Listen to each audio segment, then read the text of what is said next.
Rose Eisendrath came to the valley, and she basically wanted to check into a hotel. She'd been winter visiting over in California, so she actually arrived and was turned away at one of the local resorts because she was Jewish. So there is a strong civil rights story to be told here, and the reason why this house exists is the fact that she said, well, if I can't stay in these lovely resorts, I'll just build my own. When Rose Eisendrath bought this property, there was nothing here. There was 40 acres and nothing here. Tempe was just a little crossing. It was 1930. Rose Eisendrath was 75 years ahead of her time.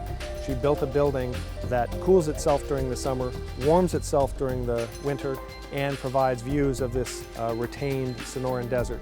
When you have views like this to the east, you understand why it's great to live in Tempe.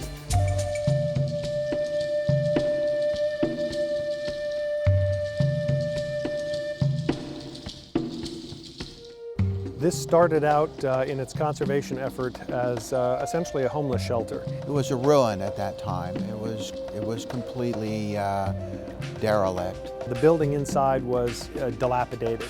Floorboards had been destroyed, the roofing materials, the walls had all been badly damaged.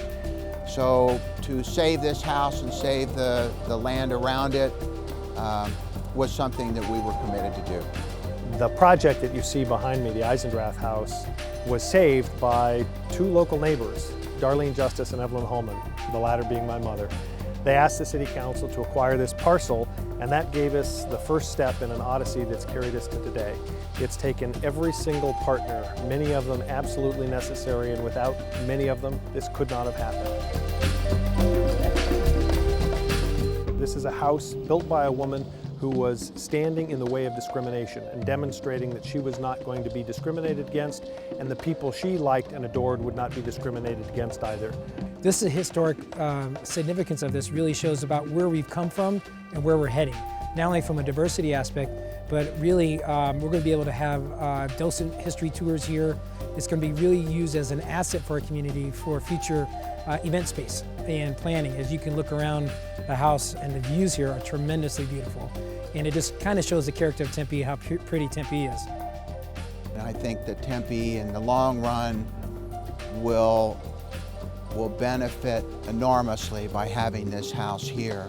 I envision the Eisendrath House being a center not only for sustainability and water conservation, but also a sense of place where people want to gather and have events. We're going to have water conservation classes here, which really fits what we're doing as a council and as a city to really preserve and enhance our sustainability efforts. What I feel about this house is a sense of community.